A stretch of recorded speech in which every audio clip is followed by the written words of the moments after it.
मेरी आवाज आ रही है स्टूडेंट? प्लीज एक बार कंफर्म करिए।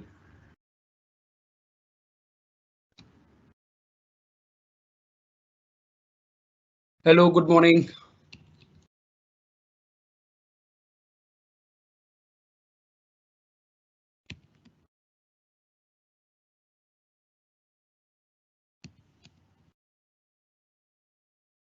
हेलो स्टूडेंट्स, आवाज आ रही मेरी? Am I audible to you?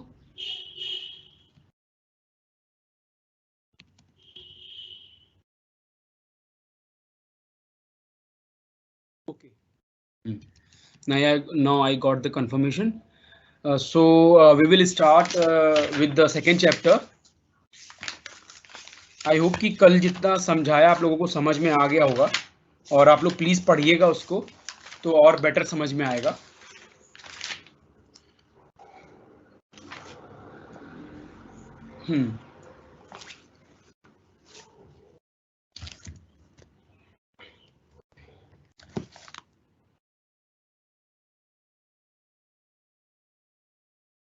ठीक है, तो हमने कल क्या पढ़ा? हमने जो पढ़ा कल बेसिकली फर्स्ट चैप्टर था, जिसमें we have learned about the what you say 18th century debate, जिसमें बेसिकली बताया जाता है कि 18वीं शताब्दी में कैसे मुगल का जब डिक्लाइन हो रहा था, क्योंकि 1761 से हम पढ़ते हैं कि जो क्षेत्रीय शक्तियाँ थी वो उभर रही थी। तो बेसिकली जब मुगल डिक्लाइन कर रहा था और क्षेत्रीय शक्तियाँ उभर चुकी थी, वो अपने आपस में कॉन्फ्लिक्ट में, जो उनके बीच में द्वंद्व हो रहे थे, जो लड़ाइयाँ हो रही थी क्षेत्र के लिए, अपने डोमिनेंस के लिए, जिसमें मराठा हैं, अपने हैदराबाद के निज़ाम हैं, अवध है, ठीक है। तो ये सब चीज़ें हमने सीखा कल कि कैसे क्षेत्रीय शक्तियाँ उभर चुकी हैं। अब अंग्रेज जो है प्लासी का युद्ध जो है वो हो गया, और बक्सर का युद्ध 1764 में हो गया। देन 1765 में इलाहाबाद की एक संधि होती है, जिस संधि में वो संधि अवध के राजा के साथ, जो अवध का उस समय सत्ताधारी होता है, जो एम्परर होता है, उसके साथ वो किया गया था। 1765 की इलाहाबाद की संधि। तो उसमें बेसिकली क्या होता है कि अंग्रेजों को एक अधिकार मिल जाता है, उनको पेंशन पे रख देते हैं, जो वहाँ के राजा होते हैं उनको पेंशन पे रख देते हैं, और अपने पास वो अधिकार रख लेते हैं किसका? जमींदारी सिस्टम का। जमींदारी सिस्टम इन द सेंस, मैंने बताया था राजस्व उगाही का, कि राजस्व उगाही अगर वो कर रहे हैं तो अब जो है उनका कंट्रोल सीधे किस पे पड़ गया है? मोड ऑफ प्रोडक्शन पे। Mode of production in the sense कि आप जब राजस्व उगाही कर रहे हैं तो आपका पैसा आपके पास आ रहा है। जिस पैसे को राजा कलेक्ट करके जनता की भलाई के लिए यूज कर सकता था, वो पैसे को कलेक्ट कौन कर रहा है? अंग्रेज कर रहे हैं। तो अब अंग्रेज कर रहे हैं, तो अब उनका जो है डोमिनेंस स्टैब्लिश होगा। अब जो है वो धीरे धीरे राज्य विस्तार करेंगे। तो अब जो हम पढ़ेंगे उसमें कि ब्रिटिश कैसे, जो ब्रिटिशर्स थे वो कैसे एक्सपेंशन करते हैं अपना, उनका एक्सपेंशन होता कैसे है अपने इंडिया में कुछ कुछ जगहों पे। अब वो अपना जो पहले ट्रेड के लिए आए, उनका कोई मन नहीं था यहाँ पे पॉलिटिकल थिंग स्टैब्लिश करने का, राजनीति करने का, यहाँ पे कोई उनका मन नहीं था, क्योंकि वो सिंपली आए थे ट्रेड करने के लिए। ट्रेड करके पैसा कमाना था उनको, और भारत जैसे अन्य देश, जैसे साउथ ईस्ट एशिया में आप देख लो, जो अपना वियतनाम है, इंडोनेशिया है, ठीक है, तो इन सब देशों में भी वो व्यापार करते थे। तो अब क्या होता है कि और भी कंपनियां आ चुकी हैं, उसमें फ्रेंच आ चुके हैं, फ्रेंच आ चुका है, डच आ चुके हैं, पुर्तगालीज आ चुके हैं। सबसे पहले पुर्तगालीज ही आते हैं, अंग्रेज तो 1600 में आते हैं, सबसे पहले पुर्तगालीज आते हैं। तो अब आपको ये देखना है कि जो ब्रिटिश एक्सपेंशन है, ब्रिटिश जो अपने साम्राज्यवादी विचारधारा को फैला रही है, साम्राज्यवादी विचारधारा के जरिए अब कंट्रोल करेगी चीज़ों पे। मोड ऑफ प्रोडक्शन पे कंट्रोल होगा, लोगों पे कंट्रोल होगा, लोगों के शासन पे कंट्रोल होगा। तो ये सब चीज़ें अब आप सीखेंगे कि ब्रिटिश एक्सपेंशन में क्या क्या जो विचारधारा थी वो आते हैं। तो इसमें बहुत से विचारधारा आते हैं, जिसमें इनको साम्राज्यवादी युग बोला गया। साम्राज्यवादी युग मतलब कि सुधार का युग। मतलब अंग्रेज ऐसा बोलते हैं, जो वेस्टर्न हिस्टोरियन हैं, जो पश्चिम के इतिहासकार हैं, वो ऐसा बोलते हैं कि ये एक साम्राज्यवादी युग था, मतलब सुधार का युग था। सुधार का युग इन द सेंस कि ये आए हैं अब यहाँ के लोगों को सुधारने।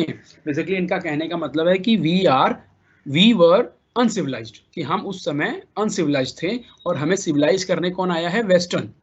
तो अब ये डिबेट शुरू होता है कि साम्राज्यवादी विचारधारा का जो मूल तत्व है, जो उनका रीज़न है कि साम्राज्यवादी विचारधारा क्यों लाया जा रहा है, वो कहाँ तक सही है और कहाँ तक गलत है। तो we have to learn about that ideologies कि जो which were expansionist that time, कि उस समय कैसे एक्सपेंशन कर रहा था ये विचारधारा, कि साम्राज्यवादी विचारधारा में को बोला गया कि ये एक सुधार का युग है जिसमें कि हम सुधार करेंगे, आप लोगों को हम सभ्य बनाएंगे। कौन सभ्य बनाएगा? वेस्टर्न लोग जो आए हैं, ब्रिटिशर्स आए हैं, वो हमको सभ्य बनाएंगे, क्योंकि हम सभ्यता हमारे पास नहीं है। तभी यहीं पे और एक डिबेट स्टार्ट होता है।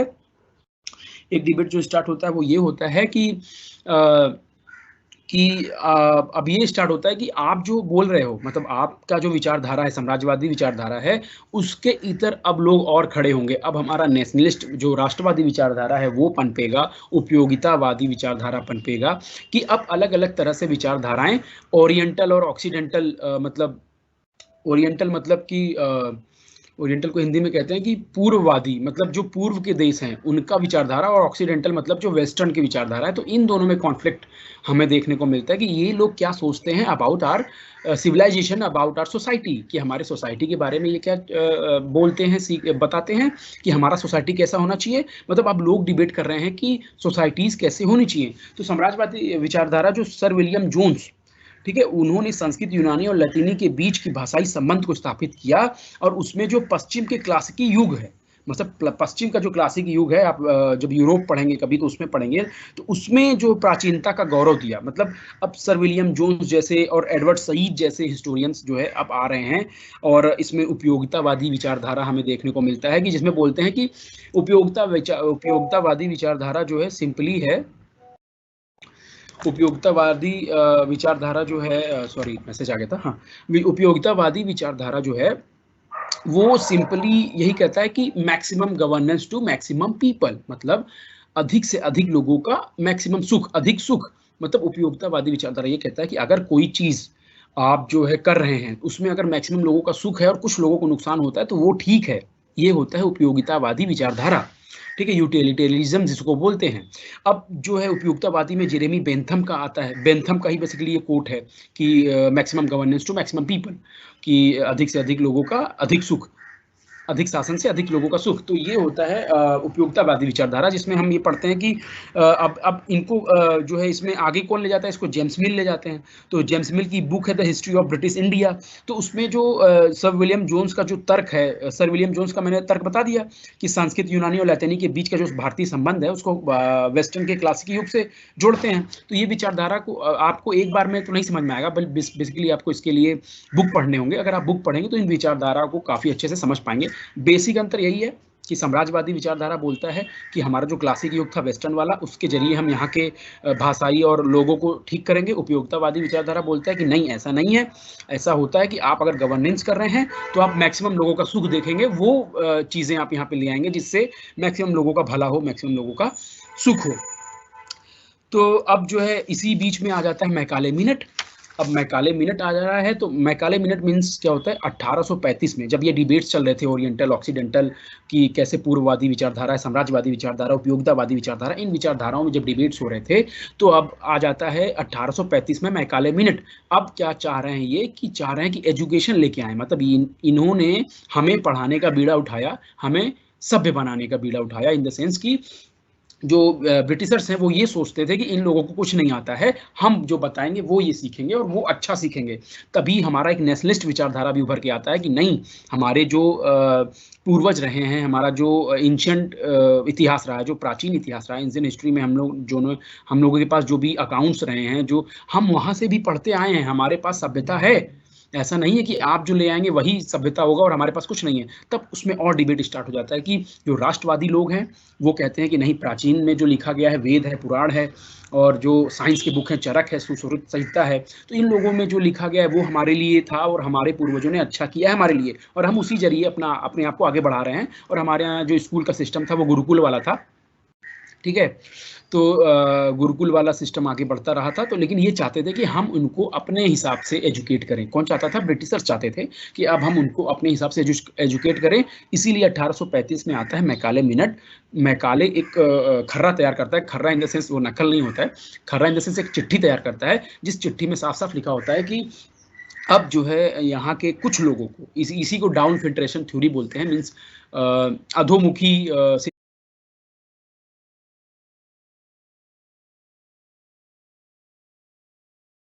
सिद्धांत बोलते हैं कि आप समाज के कुछ लोगों को एजुकेट करिए जो वो आगे के लोगों को एजुकेट करेंगे। और मैकाले का एकदम दृढ़ निश्चय था कि यहाँ पे इंग्लिश इंट्रोड्यूस करना है, कि इंग्लिश इसलिए लाना है। अब अच्छा, इंग्लिश लाने का अपना एक पर्पस था, ऐसा नहीं कि इंग्लिश हवा में आ गया या उनका शौक था इंग्लिश सिखा दें इंडियंस को, नहीं। तो इंग्लिश जो आया वो उसका पर्पस ये था कि ब्रिटिशर्स जो थे वो इंडियन के आप लोगों को समझ में आ रहा है ना जो मैं बता रहा हूँ?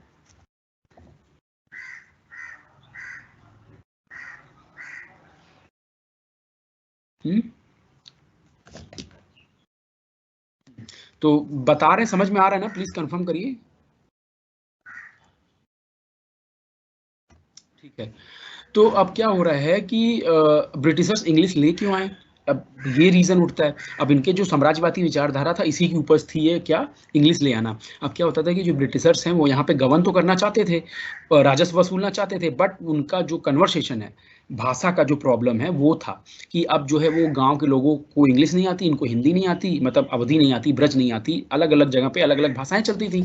तो अब क्या होता है कि इंग्लिश इसीलिए ले आते हैं कि ये चाह रहे थे कि कुछ लोगों को इंग्लिश सिखा दें और वही गांव में जाके राजस्व वसूल करेंगे मेरे लिए, और वही जाके हमारा प्रशासन उन लोगों को बताएंगे। तो इसीलिए वो चाहते थे कि कुछ लोगों को इंग्लिश सिखाते जिससे मेरा मतलब ब्रिटिशर्स का कन्वर्सेशन उन लोगों से होता रहे और जो गांव के लोगों को वो संभाल लेंगे। इसीलिए ब्रिटिशर्स अभी भी कब्जा नहीं किया, 1835 चल रहा है, अभी ब्रिटिशर्स पूरी तरीके से अपनी सत्ता को काबिज नहीं किया है, कि उन्होंने बस ऊपर ऊपर कर रहे हैं। उनको बेसिकली पैसे से मतलब है और यहाँ के कुछ चीज़ों को गवर्न करने से मतलब है, जिससे उनका फायदा होता है, ब्रिटिशर्स का फायदा होता है। अब मैकाले मिनट आ गया। मैकाले मिनट 1835 में आता है और वो जो है थोप देते हैं इंग्लिश और एजुकेशन थोप देते हैं। फिर स्टार्ट हो जाता है, अब मदरसे को ही वो कन्वर्ट करते हैं, जो जो स्कूल होते हैं उन्हीं को कन्वर्ट करते हैं सिस्टम में, एजुकेशन सिस्टम में। वहाँ पे साइंस इंट्रोड्यूस करते हैं, फिजिक्स इंट्रोड्यूस करते हैं, केमिस्ट्री इंट्रोड्यूस करते हैं, इंग्लिश भी इंट्रोड्यूस करते हैं। तो इंग्लिश का इम्पैक्ट ये पड़ता है कि वो चाहते हैं कि मैकाले का सीधे कहने का मतलब था कि इन लोगों का जो सभ्यता है, इन लोगों की जो पुरानी चीज़ें हैं वो हमारे लाइब्रेरी में पढ़े कागज़ों के टुकड़ों के बराबर हैं। वो मैकाले ने ऐसा स्टेटमेंट बोला है, वो बुक्स में लिखे हुए भी हैं, आप लोग पढ़ेंगे तो उसको और समझ में आएगा। अब जो इस तरीके से वो मैकाले मिनट आ गया और इंग्लिश थोप दी गई है और उनका जो पीछे का विचारधारा था वो यही था। अब क्या होता है, संसद और साम्राज्य हम देखेंगे कि संसद और साम्राज्य कैसे स्टाब्लिश होता है। तो जो डेलीगेटेड सोवेनिटी है, प्रत्यायोजित प्रभुसत्ता कि अभी क्या है, अब धीरे धीरे 17वीं सदी में ही जो है भारत में जो कंपनी के नौकर थे, कंपनी के जो नौकर थे जो उनका काम करते थे, वो कंपनी को विभिन्न कामों के लिए लंदन की जो उत्तरोत्तर सरकार पे निर्भर रहना पड़ता था। तब कंपनी तो आया था, ब्रिटिशर्स के जो संसद में लोग बैठे थे उन्होंने अप्रूव किया था, एलिजाबेथ ने अप्रूव कर दिया था और वो लोग यहाँ पे चले आए थे, कंपनी के जो नौकर थे, मतलब जो व्यापारी थे। अब वो सारा काम कर रहे थे किसके एवज पे, संसद जो ब्रिटिश में थी, ब्रिटिश पार्लियामेंट के लिए काम कर रहे थे। अब इनको चाहिए था कि नहीं, अब जो है मुझे अपने ऊपर निर्भर रहना है, इसीलिए वो अपने संसद और साम्राज्य स्टैब्लिश करने के बारे में सोचते हैं। तो प्लासी का लड़ाई हो जाता है और वो भी हो जाता है, बक्सर हो जाता है। और 1835 में हम देखते हैं कि धीरे धीरे धीरे धीरे कैसे वो दोहन करते हुए एजुकेशन भी लेके आते हैं। फिर चार्टर नियम स्टार्ट हो जाता है। तो मैंने बताया था कि 1771 में स्टार्ट हो जाता है, रेगुलेशन एक्ट आता है। रेगुलेशन एक्ट जो आता है वो बेसिकली आता है कंपनी के लोगों को कंट्रोल करने के लिए, क्योंकि ये हद से ज़्यादा बाहर जा रहे थे। पार्लियामेंट को वो नहीं मिलता है, पार्लियामेंट को वो रेवेन्यू नहीं मिलता है जो रेवेन्यू उनको चाहिए था, जो हिस्सा उनको चाहिए था, पार्लियामेंट को नहीं मिलता है। इसलिए रेगुलेशन एक्ट ले आते हैं 1771 में, बट उसमें फेर बदलाव थ्रू आउट द टाइम होता रहा है। तो 1784 में we will see there was a act called Pitt's India act. Pitt's India act 1784 में आता है, जिसमें और चेंजेस किए जाते हैं, बोर्ड ऑफ डायरेक्टर बनाए जाते हैं, बोर्ड ऑफ कंट्रोल रहता है, जिसमें कंपनी में कौन किसको अपॉइंट करेगा, कौन क्या चीज़ गवर्न करेगा, मतलब कौन पॉलिटिकल थिंग देखेगा, कौन जो है जो एडमिनिस्ट्रेशन थिंग है उसको देखेगा। तो दोनों के लिए अलग अलग चीज़ें होती रहीं। तो 1833 का भी चार्टर आता है, उसमें भी चेंजेस होते हैं। आप लोग एक्ट्स पढ़िएगा, एक्ट्स को एक एक एक्सप्लेन करेंगे तो 2 से 3 दिन तो एक्ट्स में चले जाएगा, तो वो फ़ायदा नहीं है, हमारे क्लासेस कम है। तो आप लोग प्लीज़ पढ़िएगा, एक्ट्स पढ़ना जरूरी है, एक्ट से आपको बहुत कुछ समझ में आएगा। तो क्वेश्चन पूछना है कृति, आप नोट डाउन कर लीजिए, लास्ट में अभी 10 मिनट देंगे आपको, तो आप क्वेश्चन पूछ लीजिएगा। किसी को भी कोई डाउट है तो 10 मिनट जो मिलेगा उसमें आपको क्वेश्चन करेगा, तो मैं उसको क्लियर कर दूंगा। अगर कुछ छूट भी जाएगा, अगर आपको लगता है कि ये चीज़ें छूट गई हैं, क्वेश्चन के थ्रू मैं बता दूंगा उसको, क्योंकि मटेरियल बहुत है, पढ़ाना बहुत है, टाइम हमारे पास कम है। तो इसलिए मैं थोड़ा थोड़ा बैकग्राउंड सब चीज़ों का बता रहा हूँ, जिससे आप जब आप बुक पढ़ें तो आप समझ जाएं, या नोट्स पढ़ें एसओएल का, तो आप उन चीज़ों को समझ सकें। तो अब क्या हो रहा है कि 1833 का एक्ट आ जाता है, फिर 1858 का एक्ट आ जाता है। 1858 का एक्ट जो आता है वो क्यों आता है कि 1857 का विद्रोह हो जाता है। 1857 का विद्रोह का एक अलग से चैप्टर है, उसको उसमें आप अच्छे से पढ़ेंगे। तो 1857 का विद्रोह हो जाता है क्यों? क्योंकि ये पहले से ही किसानों को जो है किसानों को प्रताड़ित करते आते हैं, और जो अवध के तालुकदार होते हैं, जिनके अंडर बहुत सी ज़मीन होती है, मैंने बताया था तालुकदार जिनके अंदर बहुत ज़मीन होता है, वो जमींदार वर्ग होता है, उनसे वो बहुत ज़्यादा पैसा हथियाने की कोशिश करते हैं, कि उनको ज़बरदस्ती करते हैं कि आप जो जनता है उनसे ज़्यादा से ज़्यादा पैसा इकट्ठा करिए, आप खेती हो ना हो, हमें हमें हमें वो चाहिए, राजस्व चाहिए, हमें रेवेन्यूज़ चाहिए। तो इसलिए लोगों के अंदर भड़ास भड़क रही होती थी, और 1857 में जब सैनिक विद्रोह होता है, वहाँ से चीज़ें स्टार्ट हो जाती हैं, वो 1857 वाले चैप्टर में पढ़ेंगे। अब क्या होता है, मालगुजारी का दोहन। अब मालगुजारी का दोहन जब ये बनाते हैं, 1765 से ही बन जाता है, जब इलाहाबाद का एक्ट बन जाता है, इलाहाबाद की संधि होती है, वहाँ से ये उड़ीसा की दीवानी मिल जाती है, बंगाल, बिहार, उड़ीसा, ये 3 की दीवानी मिल जाती है उस एक्ट से। अब बंगाल, बिहार, उड़ीसा में जितने भी रेवेन्यूज़ कलेक्ट होंगे, उसमें ये कलेक्ट करेंगे।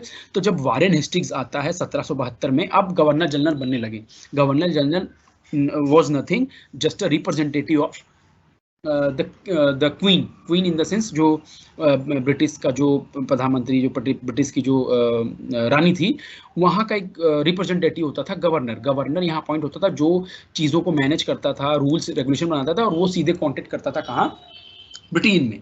ब्रिटेन के पार्लियामेंट में वहाँ के रानियों को ये करता था। तो वारेन हेस्टिंग्स आता है 1772 में, वो जो है अब क्या होता है, मालगुजारी मतलब दोहन करना है, मतलब इन द सेंस कि राजस्व कलेक्ट करना है, तो अब ये उसमें भी अलग अलग चीज़ें लेके आते हैं। जमींदार मतलब कलेक्ट करने की भी जो व्यवस्था होती है वो अलग अलग होती है। तो वारेन हेस्टिंग्स आता है, वो जो है फार्मिंग के नाम पे एक नया शुरुआत करता है। उसमें बेसिकली वो बोली लगाता है कि कुछ लोगों को कलेक्ट करता है, कहता है कि आप हम बोली लगा लेते हैं, जिसमें क्या है कि जो ज़्यादा बोली लगाएगा उसको वो ज़मीन का अधिकार दे दिया जाएगा, और आप जो है वहाँ से कलेक्ट कर लेंगे क्या, रेवेन्यू, और हमें दे देंगे। तो बोली वाला सिस्टम आ गया था, लेकिन वो चल नहीं पाया ज़्यादा, क्योंकि जो सबसे ज़्यादा बोली लगाता था वो सबसे ज़्यादा वसूल के अपने पास रख लेता था, थोड़ा सा देता था वारेन हेस्टिंग्स जैसे लोगों को, मीन्स ब्रिटिश कंपनी के लोगों को। अब स्थायी बंदोबस्त आता है, तो आपको इसमें स्थायी बंदोबस्त पढ़ना है, और रैयतवाड़ी पढ़ना है, और महलवाड़ी पढ़ना है। ठीक है, तो थोड़ा-थोड़ा बता देते हैं। स्थायी बंदोबस्त में क्या था कि स्थायी बंदोबस्त में ये था कि जो ज़मीन है उसका एक आकलन करके 20 साल के हिसाब से उनका एक स्थायी वो बना देते थे, रेवेन्यू राजस्व बना देते थे कि हर साल आपको इतना ही देना है। तो इससे क्या होता था कि हर बार आकलन नहीं करना होता था, उगे कितना भी, आप कितना भी उगाएँगे, ज़्यादा भी उगाइए तो भी उतना ही देना है, कम भी उगाइए तब भी उतना ही देना है। तो आप ये स्थायी बंदोबस्त में बन गया था। और इसमें सूर्यास्त का नियम, छोटा-सा कॉन्सेप्ट ये कि जमींदार इसमें बनाए गए थे, मतलब जमींदारों को ये कॉन्ट्रैक्ट दिया गया था।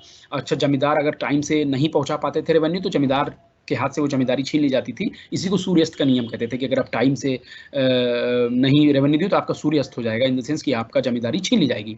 तो स्थायी बंदोबस्त में ये था कि रेवेन्यू स्थायी कर दी गई थी, और हर साल उतना ही वसूलना था। अब रैयतवाड़ी आया, उसमें जमींदार का रोल था। अब रैयतवाड़ी व्यवस्था जब आता है, तो रैयतवाड़ी में क्या होता है कि जो किसान होता है डायरेक्ट किसानों से डील करते हैं अंग्रेज।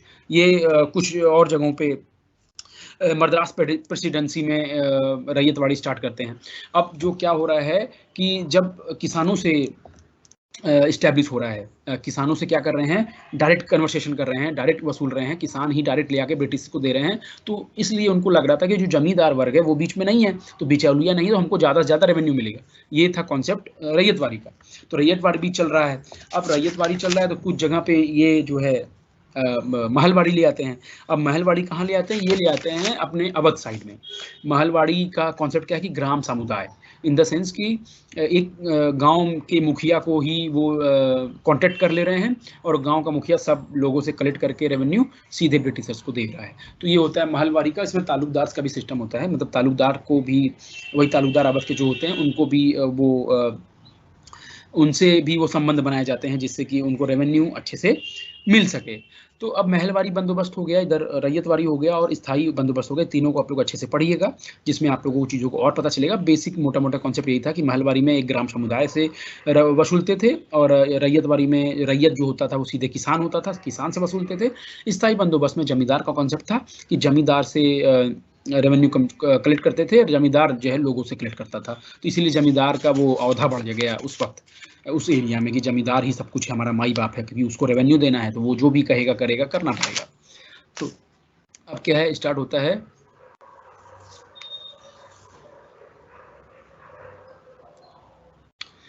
ठीक है, ये सब बातें हम बाद में कर लें तो अच्छा है।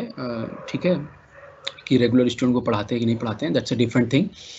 Just let's focus on the topic. आप फोकस करेंगे तो जब आप पढ़ेंगे तो आपको ज़्यादा समझ में आएगा कि हमारे पास क्लासेस कम है, तो इन सब बातों के लिए टाइम वेस्ट ना करें। ठीक है, तो अब क्या होता है, अब शासन तंत्र स्टार्ट होता है। तो उपयोगितावादी जो कॉन्सेप्ट मैंने बताया कि maximum governance to maximum people, तो उनके अनुसार आ जाता है रूल ऑफ लॉ। ठीक है, अब क्या है कि अब जो है कानून का शासन चलेगा। अभी तक तो आप मुगल का जो सिस्टम था, मतलब मुगल के जो एडमिनिस्ट्रेशन सिस्टम था उसको फॉलो कर रहे थे, ब्रिटिशर्स भी वही फॉलो कर रहे थे। ब्रिटिशर्स ने बेसिकली अपना वो हक नहीं जमाया था अभी तक, क्योंकि 1857 तक 1857 के विद्रोह के बाद जब 1858 का एक्ट आता है जिसमें जो सत्ता हो जाता है वो सीधे ब्रिटिश पार्लियामेंट और एलिजाबेथ के पास चला जाता है कि एलिजाबेथ ही रानी सब कुछ है, अब जो है वो चीज़ें गवर्न करेगी। अब मुगल पीरियड खत्म हो जाता है 1857 में। जो बहादुर शाह द्वितीय होते हैं वो लास्ट रहते हैं मुगल के उत्तराधिकारी, उनको भेज दिया जाता है बर्मा जेल। ठीक है, वहाँ पे वो मर जाते हैं और उन पे एक्चुअली आरोप लगाया जाता है कि 1857 के विद्रोह में आपका हाथ था। तो ये सब कॉन्सेप्ट इतना हो गया। अब क्या होता है, शासन तंत्र स्टार्ट होता है। अब ब्रिटिशर्स जो है अपने हिसाब से गवर्न करेगा। अब जो हमारे इंडिया में कोई भी राजा नहीं है, अब हमारे इंडिया में कोई भी किसी के पास वो नहीं है, अधिकार नहीं है शासन करने का, एडमिनिस्ट्रेशन इस्टेब्लिश करने का। अब ब्रिटिशर्स ही करेंगे जो करना है, वो अपने लोग अपॉइंट करेंगे, वो क्या कहते हैं, सिविल सर्वेंट अपॉइंट करेंगे, वो न्यायिक व्यवस्था बनाएंगे। ठीक है, तो अब आप लोग पढ़ेंगे कि शासन तंत्र कैसे ये बनाते हैं। तो न्यायिक व्यवस्था स्टार्ट करते हैं। तो वारेन हेस्टिंग्स जो होता है वो 1772 में न्याय व्यवस्था पर पूरा नियंत्रण ले आता है। 1772 में जो है ले आता है। उसका कहना था कि जो न्याय व्यवस्था लाता है उससे वारेन हेस्टिंग्स का जो लाइन है वो ये है कि इससे इस देश की जनता कंपनी की प्रभुसत्ता की अभ्यस्त होगी। मतलब सिंपली जो वारेन हेस्टिंग्स है गवर्नर था, वो सिंपल बोलता है कि जो न्याय व्यवस्था ये ले आएंगे उससे इनका कहना था जो इस देश की जनता है वो कंपनी की जो प्रभुसत्ता है, जो कंपनी का डोमिनेंस है, उसकी अभ्यस्त हो जाएगी, मतलब यूज टू हो जाएगी, वो सहने के लायक हो जाएगी। कौन? यहाँ की लोग। तो इस तरीके से न्याय व्यवस्था ले आते हैं। तो अब क्या होता है, 1773 में जो एक्ट बनाया गया, सुप्रीम कोर्ट उसमें आया। जब रेगुलेशन एक्ट बना था तो उसमें सुप्रीम कोर्ट का कॉन्सेप्ट था जो कलकत्ता में बना था। तो अब न्याय की व्यवस्था का धीरे धीरे शुरुआत हो रहा है। 1781 की जो संहिता आती है, एक्ट आती है, ठीक है, उसमें नियम कानून बनाए जाते हैं। अब क्या होता है कि अभी ये धीरे धीरे चेंजेस करेंगे। पहला जब कानून बनता है तो इसमें वो हिंदुओं को हिंदू के लॉ के हिसाब से ट्रीट करते हैं, मुस्लिमों को मुस्लिम लॉ के ट्रीट से हिसाब करते हैं। क्यों? क्योंकि इनके बीच में कॉन्फ्लिक्ट ना हो, क्योंकि इनके बीच में अगर कॉन्फ्लिक्ट होगा तो इनकी सत्ता पे वो भारी पड़ेगा। मतलब ब्रिटिशर्स फिर अच्छे से रूल नहीं कर पाएंगे। अभी वो चीज़ों को समझ रहे हैं, इसीलिए वो न्यायिक व्यवस्था लाते हैं। तो ऐसे ही रखते हैं कि जैसे जनता खुश रहे। हालांकि करते कुछ नहीं है। इनके जो पर्सन्स होते हैं, अगर सिविल सर्वेंट है या न्याय का व्यवस्था है, ब्रिटिशर्स अगर कोई है उनको सज़ा नहीं मिलती थी, यहाँ के लोगों को ज़्यादा सज़ा मिलती थी। तो आप ये पढ़िएगा। तो दीवानी न्यायालय का कॉन्सेप्ट आया धीरे धीरे। कार्नवालिस आता है तो 1793 में एक्ट ले आता है। वो काफ़ी मेजर चेंजेस था 1793 में। वो क्या होता है कि 4 प्रांतीय अदालत व्यवस्था का अब व्यवस्था बनाता है कि 4 प्रांत में अदालत बनाता है जिसमें लोगों की सुनवाई होती है छोटे लेवल पे। ठीक है, इस तरीके से आप देखते हैं वारेन हेस्टिंग्स, कार्नवालिस, ये लोग चीज़ें चेंज कर रहे हैं।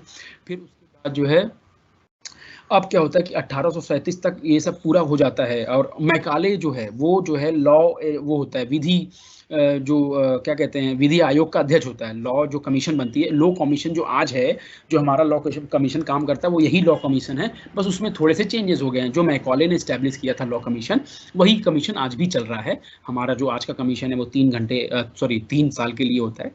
तो विधि आयोग का अध्यक्ष होता है मैकॉले, जो और इसमें चेंजेस ले आता है और एक्ट्स में चेंजेस ले आता है। और जो 1837 तक वो पूरा बना लेता है। 1835 में मैकॉले मिनट आता है एजुकेशन पे, और जो विधि आयोग बनता है मैकॉले ही उसका अध्यक्ष होता है। वो 1837 तक वो पूरा विधि पूरा कर लेता है उसकी अध्यक्षता में। और 1857 का जो विद्रोह है उसके बाद ये पूरी तरीके से जो है लागू नहीं किया जा सका, क्योंकि 1857 आ गया, बीच में वॉर हो गया। तो अब क्या है कि अब और चेंजेस होंगे। अब 1857 के बाद इनको लग रहा है कि और हमारा जो एक्ट है, कानून है, और कड़ा होना चाहिए कि लोगों को कंट्रोल करना है। जो हमारे भारतीय लोग हैं उनको कंट्रोल करने के लिए और एक्ट्स ले आते हैं। फिर हमारा जब 1858 का एक्ट बनता है उसके बाद और चेंजेस होते हैं। उसके बाद हम देखते हैं आईपीसी एक्ट आता है 1860 में, 1862 में जो है क्रिमिनल एक्ट आता है। और इस तरीके से अलग अलग एक्ट आईपीसी बना के अपना इंडिपेंडेंट कोड बना के ये संहिता तैयार कर लेते हैं, कोड तैयार कर लेते हैं, जिससे अब ये जो भी गवर्नेंस होगी, मतलब जो भी सुनवाई होगी कोर्ट्स में, इनके थ्रू होगी।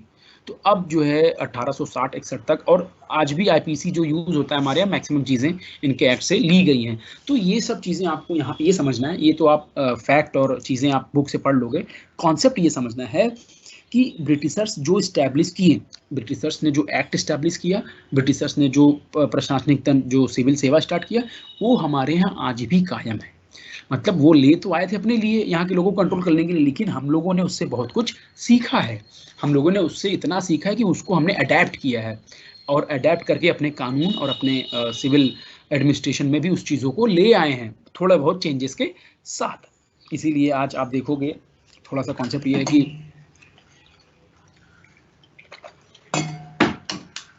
जो वो देशद्रोह वाला एक्ट है आईपीसी जो 124 में है, वो हमारे ब्रिटिशर्स टाइम का है। क्योंकि ये क्या करते थे कि अगर इनके खिलाफ थोड़ा सा कोई बोलता था, इनके ऊपर देशद्रोह लगा, सेडिशन के चार्ज लगा देते थे, देशद्रोह का चार्ज लगा देते थे, और तुरंत डिटेन कर लेते थे, जेल भेज देते थे। वही जो आज डिबेट बना था कन्हैया में, और कुछ और लोगों में भी ये बना हुआ है सेडिशन के चार्जेस, जो आईपीसी 124 है, वो वहाँ के समय का है, ब्रिटिशर टाइम का। इसीलिए डिबेट्स हैं आज भी कि ब्रिटिशर टाइम का एक्ट जो था उनके सोसाइटी के हिसाब से था, और now we have change, now our society is totally changed, right. हमारा सोसाइटी पूरी तरीके से चेंज हो चुका है, हैव चेंज्ड। तो आप इसके अनुसार अब बनाइए एक्ट। तो इसमें इसीलिए बहस होता है कि जो ब्रिटिशर्स के टाइम के एक्ट्स थे वो उसमें चेंजेस आना चाहिए, और आज के हिसाब से एक्ट में फेरबदल करना चाहिए। तो ये कॉन्सेप्ट था कि उनके जो लॉ उन्होंने बनाया, जो कानून उन्होंने बनाया, उसका क्या इम्पैक्ट पड़ रहा है आज भी हमारे समाज पे। तो ब्रिटिशर्स ने जो करके गए हैं वो उसका इम्पैक्ट आज भी पड़ता है। अब क्या होता है, लॉ की स्टैब्लिशमेंट हो गई है, लॉ का स्थापित कर दिया इन्होंने, सब कुछ बना दिया। पुलिस की बारी आती है। तो अब क्या होता है, पहले पुलिस का सिस्टम था नहीं, पहले जो है सैनिक संभालता था, और कुछ जगहों पे जो है गुप्तचर और ये सब चीज़ें रखी जाती थी। जो बेसिकली जो गांव का मुखिया होता था वो देख रेख करता था, उसकी जिम्मेदारी होती थी। अब पुलिस व्यवस्था आती है। अब क्या है, पहले पुलिस धीरे धीरे स्टैब्लिश होगा, तो जमींदारों को पहले पुलिस बना देते हैं। मतलब वहाँ पे जो जमींदार होते थे वो पुलिस का काम करता था, लठैत का काम करता था। कोई भी कुछ कहीं हो रहा है तो जमींदार जाके पीट देता था। ये मुगल पीरियड में होता था। अब लेकिन 1793 में जब कॉर्नवालिस आता है, उसने पुलिस में भी फेरबदल कर दिया और जमींदारों से वो हक छीन लिया। अब ये अपने अपने लोगों को अपने तरीके से इस्टेब्लिश करेगा। तो दरोगा बनाता है, हर एक प्लेस पे थाना बनाता है, हर मतलब थोड़ी थोड़ी दूर पे उसमें एक दरोगा अपॉइंट होता है। ठीक है, पहले कलेक्टर को ये काम सौंपा गया था कि आप देखेंगे, आप एडमिनिस्ट्रेशन भी देखेंगे और पुलिस का काम भी देखेंगे। ठीक है, लेकिन फिर धीरे धीरे जब उन पर बर्डन बढ़ता गया तो कलेक्टर को सिर्फ कलेक्टरी का काम दिया गया और पुलिस के लिए दरोगा स्टैब्लिश कर दिया गया, इंस्पेक्टर बना दिए गए धीरे धीरे। तो ये जो हम आज पुलिस वाला भी देखते हैं सिस्टम की, हर जिले में, हर एरिया में एक पुलिस स्टेशन होता है, थाना होता है उसका कुछ। तो ये कॉन्सेप्ट भी ब्रिटिशर्स लेके आए। तो ब्रिटिशर्स ऐसा नहीं है कि हम वो अपने फायदे के लिए कर रहे थे, नो डाउट कि उनमें सब उनका जो है स्वार्थ था, सेल्फिशनेस थी, बट उनका फ़ायदा हमें आज भी मिलता है। उनका कॉन्सेप्ट इतना पॉपुलर हुआ, मतलब इतना बेनिफिशियल था कि आज भी वही चीज़ हम लोग फॉलो कर रहे हैं। तो पुलिस स्टेशन का जो भी कॉन्सेप्ट आप देख रहे हैं वो ब्रिटिशर्स की ही देन है कि हर एरिया में एक पुलिस स्टेशन होगा, उसका एक थाना होगा, थाना इंचार्ज होगा। देन धीरे धीरे और भी चेंजेस आए, फिर हेडक्वार्टर्स बने और चीज़ों में और भी चीज़ें आने लगी। तो जब 1857 का, अच्छा पुलिस व्यवस्था ये बना रहे थे, 1857 का जब विद्रोह हो गया तो अब इनका पूरा नींव हिल गया। किसका? ब्रिटिशर्स का। कि अब पुलिस व्यवस्था तो हमने जो बनाया था वो तो काफ़ी ढीला निकला, क्योंकि विद्रोह बहुत बड़े पैमाने पे हुआ था। तो विद्रोह में किसान, जितने भी छोटे लोग थे, किसान, मजदूर, गांव के लोग, उन्होंने पार्टिसिपेट किया था। बड़े लोगों ने, तालुकदार, जमींदार, ये सब ब्रिटिशर्स के हितैषी थे, उन्होंने पार्टिसिपेट नहीं किया था। इसमें भी एक डिबेट है। आरसी मजूमदार और अन्य हिस्टोरियंस जो हैं इन पे डिबेट करते हैं कि ऐसा क्या था, क्यों उन्होंने ऐसा किया था। तो फिर जो है 1861 में पुलिस एक्ट आता है। अब पुलिस स्टैब्लिश तो हो गया था 1793 से, धीरे धीरे विद्रोह के बाद इनमें और चेंजेस आते हैं। तो 1861 एक्ट आता है, जिसमें पुलिस एक्ट जिसको बोला जाता है, और पुलिस एक्ट में पूरा चेंजेस कर दिया जाता है। एक इंस्पेक्टर जनरल होगा, सुपरिटेंडेंट कलेक्टर होगा। 1902 में जो है पुलिस आयोग बना जाता है, पुलिस कमीशन बनाया जाता है। तो आप देखते हैं gradually they were changing the system toward the society, की सोसाइटी को गवर्न करने के लिए चेंजेस कैसे जरूरी होते हैं। अब पुलिस व्यवस्था इन्होंने बना दिया, नया व्यवस्था बना दिया। अब हम लोग देखते हैं सेना। अच्छा, सेना का बहुत बड़ा रोल था। सेना का इतना बड़ा रोल था कि सेना की वजह से ही ब्रिटिशर्स जो है और लोगों पे काबिज हो पाते हैं। मतलब कोई भी स्टेट हो, जाए वो हैदराबाद हो, अवध हो, बंगाल हो, सब में सेना ने उनका भाग दिया, मतलब साथ दिया। अच्छा, पहले ब्रिटिशर्स अपनी सेना यूज करती थी तो देखते थे कि इतने लोगों को वहां से ले आना तो टफ है ना, कि आप क्या कहते हैं, पानी वाले जहाज से ले आ रहे हो सबको। और पुलिस व्यवस्था 1793 से स्टार्ट होता है, मैंने बताया, आप लोग प्लीज ध्यान से सुनिए। ठीक है एनोनिमस जी, आप क्वेश्चन ज्यादा करते हैं, आप जो है क्वेश्चन कर रहे हैं, अच्छी बात है, बुक्स पढ़िए, आप बुक्स पढ़ेंगे ज्यादा क्लियरिटी होगी। 1793 में कॉर्नवालिस ये चीजें सिस्टम ले आता है पुलिस व्यवस्था का। तो ध्यान से सुनेंगे आप लोगों को सब समझ में आएगा। तो क्वेश्चन का 10 मिनट दिया जाएगा, प्लीज इसको नोट डाउन कर लें अपने पास, फिर आप जो 10 मिनट मिलेगा, 5 मिनट, उसमें आप पूछ सकते हैं। ठीक है, अब सेना व्यवस्था आ जाती है। अब सेना का जो है बहुत इंपॉर्टेंट रोल होता है। तो सेना में ये यहाँ के लोगों को भर्ती करते हैं। तो सेना का एक अलग कॉन्सेप्ट चल रहा था, क्योंकि सेना में ज़्यादा से ज़्यादा लोगों की ज़रूरत होती थी, और सेना उतने लोगों को अपने ब्रिटेन से ले आना पॉसिबल नहीं था। तो और जो है ये यहाँ के लोगों को भर्ती करने लगे थे, जितने किसान हैं, ठीक है, जो नहीं कमा पा रहे हैं, जिनके घर में ज़्यादा है, तो किसान वर्ग ही मैक्सिमम होता था सेना। क्योंकि भाई जिसको मजबूरी है वही सेना में जाएगा, बट वैसे सेना में जाना किसको पसंद है, बहुत कम लोगों को। अब पैशन आ गया है, अब जुनून आ गया है, आपका सिनेरियो अलग है, उस समय की बात कर रहे हैं, ब्रिटिश टाइम की। तो इसमें मैक्सिमम किसान लोग होते थे। अब सेना का जो मिथ था वो टूटा कब, 1857 के विद्रोह के बाद, क्योंकि 1857 में जो विद्रोह होता है वो सेना से ही शुरू होता है। तो इसीलिए उसमें और भी चेंजेस आते हैं। तो 1748 में अंग्रेजों ने इसे शुरू किया था, 1748 में सेना को कंपाइल करना। अभी प्लासी नहीं हुआ है और अभी बक्सर भी नहीं हुआ। तो प्लासी और बक्सर दोनों में सेना इनकी साथ देती है, जिसकी वजह से ये डोमिनेट कर पाते हैं अपने सोसाइटी में। अब उनको हिसाब से अनुशासित करना था, उनको ट्रेनिंग्स देनी थी। तो इसमें भी बहुत से तरकीब और तरीके बनाए गए कि कैसे उनको बंदूक चलाना सिखाना है। तो मतलब बेसिकली हम लोगों को ही ट्रेन कर रहे थे, हम लोगों के खिलाफ। द कॉन्सेप्ट इज दिस कि हम लोगों के खिलाफ ही हम लोगों को ट्रेन कर रहे थे। मतलब जो लोग भर्ती हो रहे थे सेना में, उसमें फिर आगे जाके रेस का कॉन्सेप्ट आता है, वो अभी बताते हैं आपको। तो इसमें क्या होता था कि हमारे जो किसान भाई लोग थे वो ही अपने लोगों को मारने के लिए मजबूर थे। और आप जितने भी मूवीज़ देखेंगे उसमें भी ये कॉन्सेप्ट दिखाया गया है कि जो वहाँ के लोकल्स होते हैं वही अपने लोकल्स के खिलाफ आवाज़ उठाते हैं, मतलब अपने ही लोग अपने लोगों को मार रहे हैं। तो ये था इनकी स्ट्रेटजी, यही थी साम्राज्यवादी विचारधारा, कि ब्रिटिशर्स अपने ही लोगों को अपने लोगों से लड़ा रहे थे, बस इन टर्म्स ऑफ मनी, पैसा दे रहे थे उनको। इज्जत एकदम नहीं मिलती थी। जो भी सिपाही होते थे और छोटे वर्ग के सेना में होते थे लोग, उनको इज्जत नहीं मिलती थी, बट उनको पैसा मिलता था और उनको लगता था कि हम ब्रिटिशर्स के लिए काम कर रहे हैं तो हम अच्छा कर रहे हैं। तो यही चीज़ें। तो सैन्य श्रम बाजार भी इसीलिए फैल गया कि हर जगह भी सैन्य भर्ती हो रही है, जहाँ जो भी इनको मजबूत इंसान दिख रहा है, इनका थोड़ा सा भी टेस्टिंग हो रही है, वो उनको ले लिया जाता था। तो इसमें भी हिस्टोरियन का काफ़ी डिबेट है, सीमा अलवी का इसमें डिबेट है कि ईस्ट इंडिया की जो कंपनी की जो प्रभुसत्ता है वो सेना से ही काबिज हो पाई थी। अगर सेना नहीं होता तो ईस्ट इंडिया कंपनी ही नहीं होती। तो अलग अलग हिस्टोरियंस के अपने डिबेट्स हैं। तो पील आयोग आता है इसमें, मतलब आयोग भी बनते हैं कि सेना की भर्ती कैसे करनी है, देखना कैसे है। तो जब 1857 का विद्रोह हो जाता है तो ये पील आयोग बनाते हैं। पील आयोग में बेसिकली ये बताया जाता है कि अब जो है आपको सेना में मिक्सचर भरना है, कि एक जाति के लोग एक इकट्ठे ना रहें, क्योंकि फिर उनमें वो आ जाता है, क्या कहते हैं इसको, सिंपैथी आ जाती है एक दूसरे के प्रति, और वो फिर खिलाफ हो जाते हैं। तो उन्होंने चेंज किया, सेना में 3 या 4 आदमी पे एक ब्रिटिशर्स रखने लगे, और उस 3-4 आदमी में 4 जाति या 4 क्लास वर्ग के लोग रखने लगे।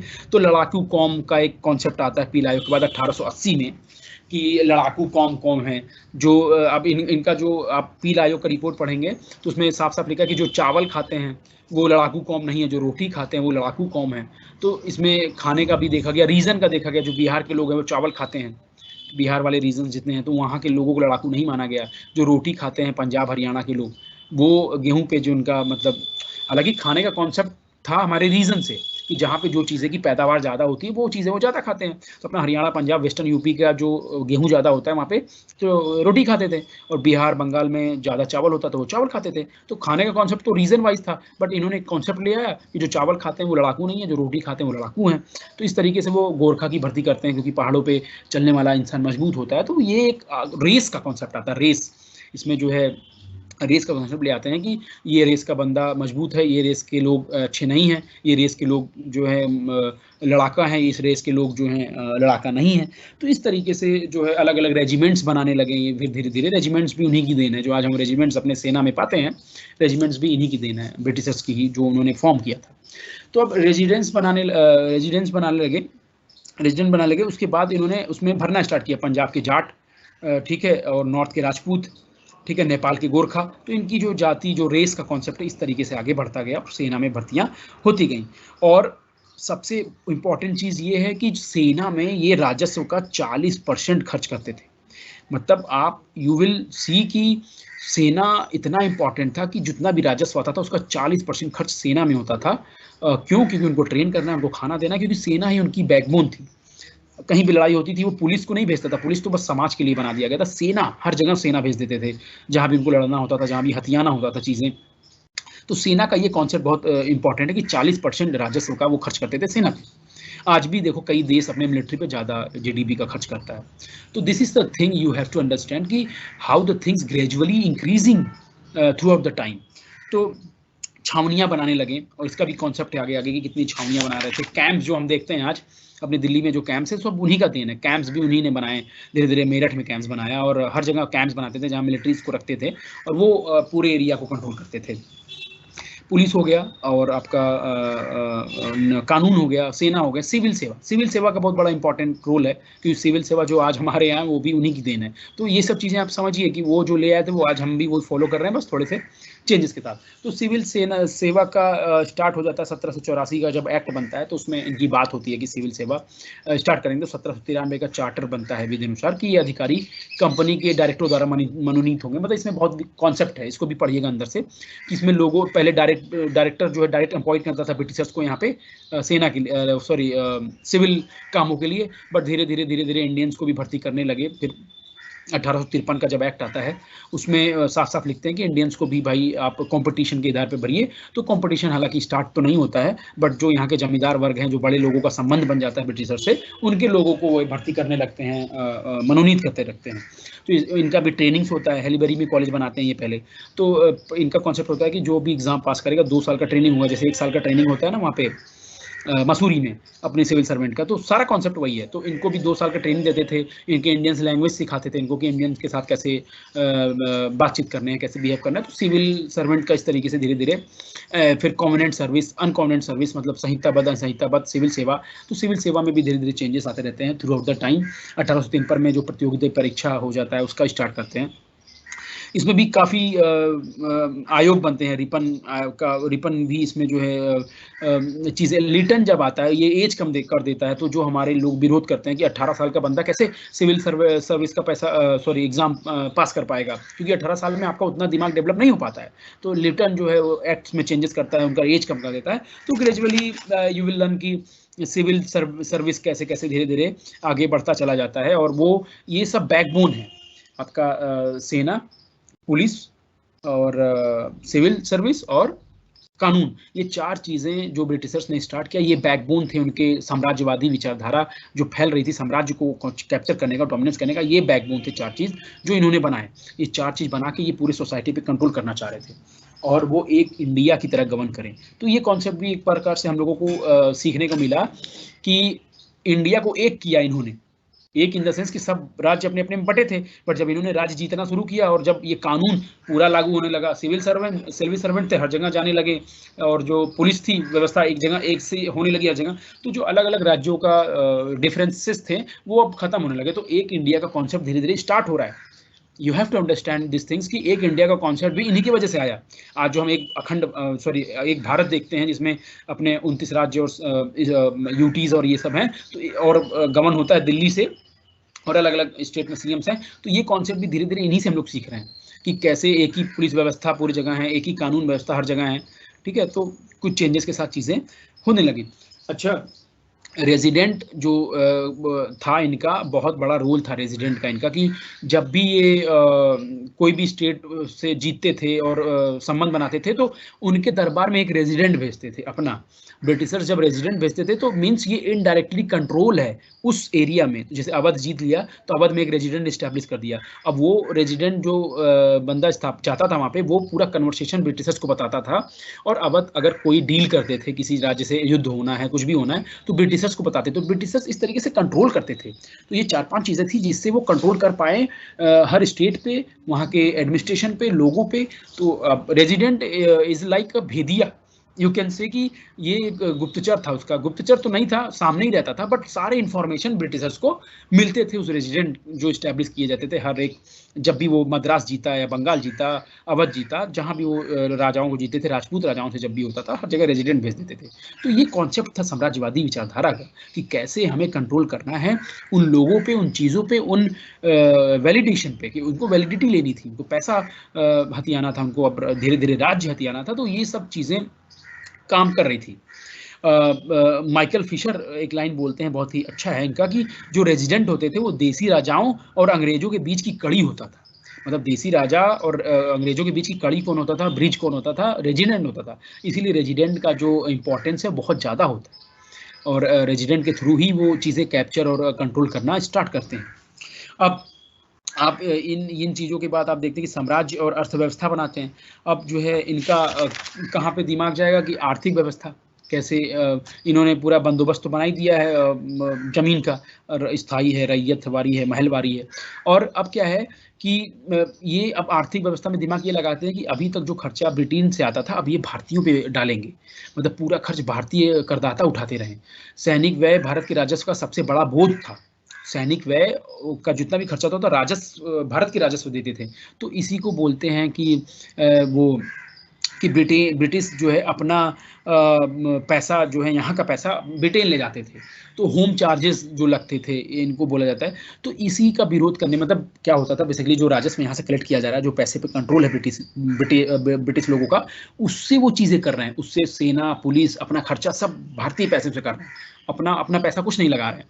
तो इसीलिए दादा भाई नौरोजी जैसे राष्ट्रवादी लोग उस समय आते हैं, जो ये विरोध करना स्टार्ट कर देते हैं। इकोनॉमी पे काम करते हैं, रमेश चंद्र दत्त हैं, दादा भाई नौरोजी हैं। अब ये लोग क्या करते हैं कि ये लोग आरोप लगाते हैं ब्रिटिशर्स पे कि आप दोहन कर रहे हैं हमारे अर्थव्यवस्था में, हमारे जो पैसों का, हमारे राजस्व का आप दोहन कर रहे हैं। तो दादा भाई नौरोजी एक लाइन बोलते हैं कि ये रकम जितना भी हो, जितना आप दोहन कर रहे हैं, दोहन तो हो ही रहा था। जितने भी अधिशेष हो रहे थे उनका दोहन आप कर रहे थे, वो पैसा ब्रिटेन भेज रहे थे और उनसे अपना खर्चा निकाल रहे थे। इसीलिए हमारा और कर्ज, और लोग गरीब होते जाएंगे ना, कि हम राजस्व वसूल के आप उनके लोगों के लिए नहीं खर्च कर रहे हो। मतलब बेसिकली कॉन्सेप्ट क्या होता है कि टैक्स लिया आपने, तो टैक्स हमारे लिए खर्च किया, रोड अच्छे बनाए, लोगों के लिए पानी, बिजली, ये सब बनाया। वो क्या करते थे? टैक्स लेते थे और अपने लिए खर्च करते थे, अपने लोगों के लिए अपने ब्रिटेन भेजते थे। तो ये अर्थव्यवस्था का एक उनका कॉन्सेप्ट था। इसी तरीके से वो कॉमर्शलाइजेशन क्रॉप का करते हैं, कि क्रॉप कॉमर्शलाइज हो जाएगा तो ज़बरदस्ती किसानों से कॉमर्शियल क्रॉप उगा के वो बाहर बेचते थे। जापान और जहाँ भी उनका फ्रांस, जापान और जहाँ भी उनका ट्रेड होता था, इंडिया में उगा के वहाँ भेजते थे, वहाँ बेचते थे। उससे पैसा जो पाते थे वो अपने लिए यूज़ करते थे। तो कॉमर्शियलाइज जब होने लगा, और कुछ क्रॉप्स जो कॉमर्शलाइज थे, तो किसान ने भी स्टार्ट कर दिया कि पैसे की आवश्यकता होती थी। अगर दाल चावल उगा रहे हो तो कम बिकता था, खा लेते थे। लेकिन आप अगर कॉटन उगा रहे हो और थोथा नीला जो नील की खेती कर रहे हो, तो उन सब चीज़ों को आप बेच के क्या करते थे, पैसे आपके पास भी आते थे और राजस्व भी देते थे, आप झंझट से बच जाते थे।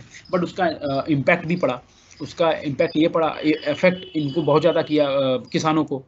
अब किसान क्या है कि उन चीज़ों को समझ नहीं पा रहे थे। उनको पैसे तो मिल रहे थे, बट अनाज कम उगने लगा। अकाल आने का सबसे, मतलब एक रीज़न ये था। सबसे बड़ा रीज़न तो नहीं कहेंगे, बट एक रीज़न भी ये भी था कि क्रॉप्स जो खाने वाले होते थे वो कम उगाए जाने लगे, और ब्रिटिशर्स बेच भी देते थे, और अकाल का कॉन्सेप्ट भी आगे पढ़ेंगे। तो इस तरीके से वो अर्थव्यवस्था को अपने कंट्रोल में लेने लगे, और मालगुजारी और जो लगान से नगद भुगतान लेते थे वो अपने लिए खर्च करने लगे थे। और कपास जैसे जो है नकदी फसल उगाने का, नील जैसे नकदी फसल उगाने का प्रचलन हो रहा था। और इसी कड़ी में आपका रेल भी आ जाता है। ठीक है, तो रेल इस्टेब्लिश कर देते हैं। रेल इस्टेब्लिश करने का पर्पज़ ये था कि वो अपने माल को एक जगह से दूसरी जगह आसानी से पहुंचा सके, अपने सैनिक को एक जगह से दूसरी जगह आसानी से पहुंचा सके। तो 1853 में पहला जो रेल चलता है थाने से, मुंबई में ही एक थाने से लेकर एक जगह और तक है, मुझे नाम नहीं याद आ रहा अभी। तो वहाँ पे एक छोटा सा कॉन्सेप्ट स्टार्ट करते हैं, डलहौजी के टाइम में स्टार्ट होता है ये। आप देखते हो रेल का कॉन्सेप्ट भी आज जो है उन्हीं का देन है, जितनी भी पटरियां बनाई गई थी उनके द्वारा, उन्हीं को हम लोगों ने एक्सटेंड किया है।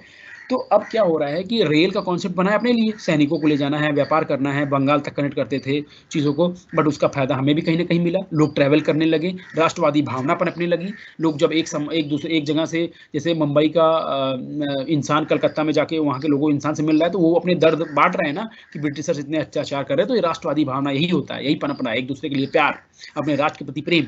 तो रेल का भी कॉन्सेप्ट जो आया उनके फायदे के लिए आया था, बट उसमें फ़ायदा किसका हो रहा था? हम लोगों का। इससे हमारे लोग ट्रैवल कर पा रहे थे, अपने सामान भी ले जा पा रहे थे, जो गांव में चीज़ें बेच रहे थे, जो हैंडीक्राफ्ट्स होते थे, अब वो बाजार में जाने लगे ट्रेन के थ्रू, वो उससे भी इकोनॉमी में थोड़ा इनको फ़ायदा हुआ। बट जब क्या कहते हैं इसको, इंडस्ट्रियलाइजेशन का जब इम्पैक्ट पड़ा, तो फिर हालांकि हैंडीक्राफ्ट्स वगैरह चीज़ें खराब होने लगी, लोगों की अर्थव्यवस्था गड़बड़ा गई, क्योंकि वो सस्ता सामान ले आए थे यहाँ से।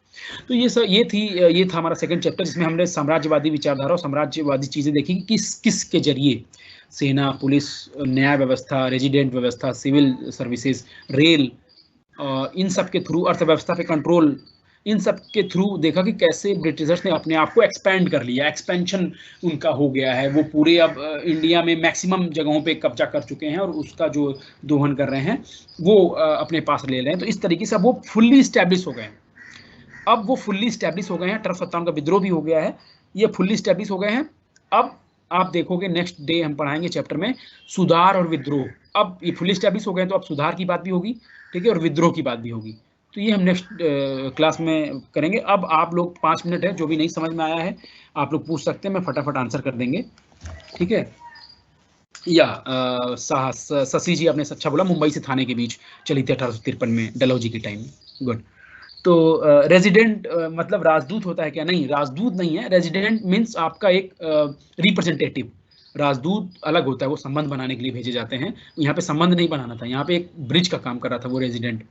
विशाल, आई होप कि आपको समझ में आएगा। रेजिडेंट उनका एक रिप्रेजेंटेटिव होता था ब्रिटिशर्स का, जो उनके दरबार में भेज देते थे और वो वहाँ के पूरे क्रियाकलापों को बताता था। लेकिन राजदूत का काम क्या होता है? रिलेशन बनाने ना।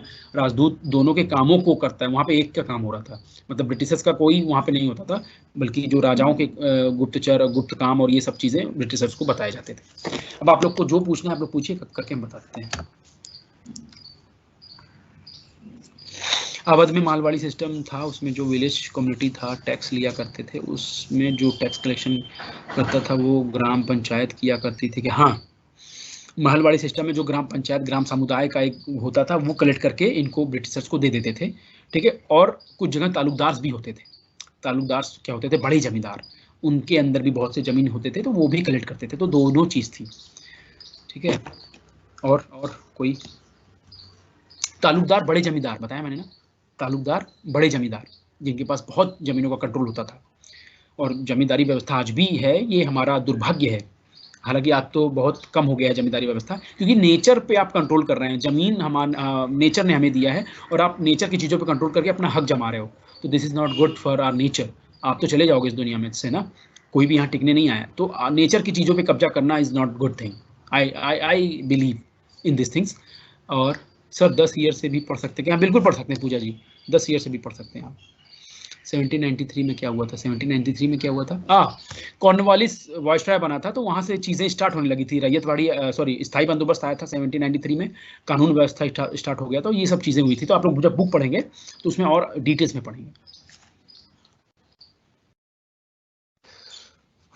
और क्या है?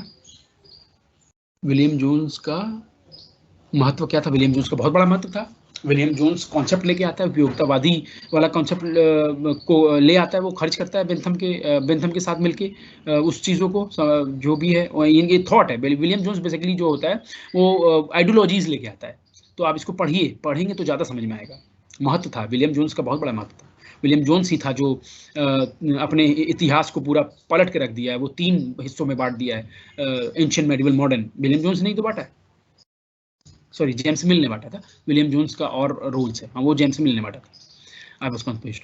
तो रेगुलेशन 1771 सर इसे बता दीजिए। रेगुलेशन एक्ट क्या था बेसिकली, आप इतना ध्यान रखिए एनोनिमस जी कि ये आया था कंपनी के लोगों को कंट्रोल करने के लिए, ब्रिटेन से आया था। ब्रिटिश पार्लियामेंट ने इस एक्ट को बनाया था, जिसमें बोर्ड ऑफ डायरेक्टर इसमें बनाए गए थे, और कलकत्ता में कोर्ट की स्टैब्लिशमेंट की बात हुई थी कि कलकत्ता में कोर्ट बनेगा। तो कुछ पॉइंट्स रेगुलेशन इन्होंने बनाए थे जिससे कि जो मनमानी हो रही थी, जो क्या कहते हैं उसको, जो बहुत ज़्यादा ये जो कंपनी के ट्रेडर्स थे, व्यापारी थे, वो बहुत ज़्यादा करप्शंस कर रहे थे, उन करप्शन को कंट्रोल करने के लिए रेगुलेशन एक्ट आया था। फिर धीरे through out the time Pitt's India act और अलग अलग एक्ट आता है, तो इसमें चेंजेस होते रहता है।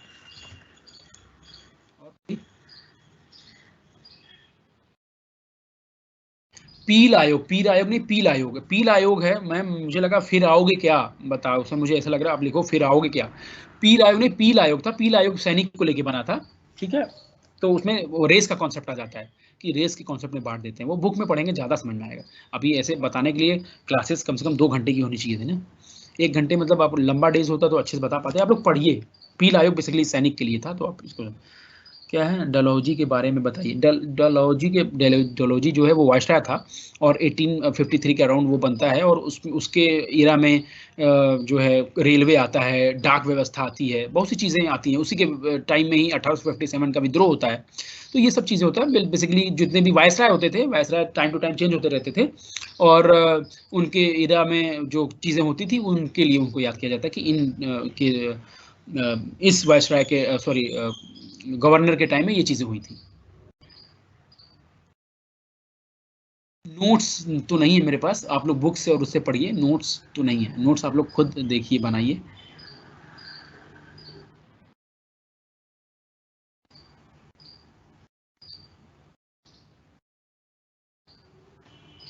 डलहौजी वाइस सॉरी गवर्नर था जो उस समय का।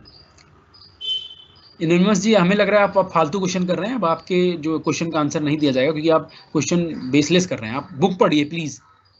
मैंने बताया अभी, डलहौजी जो है सॉरी गवर्नर था, ठीक है।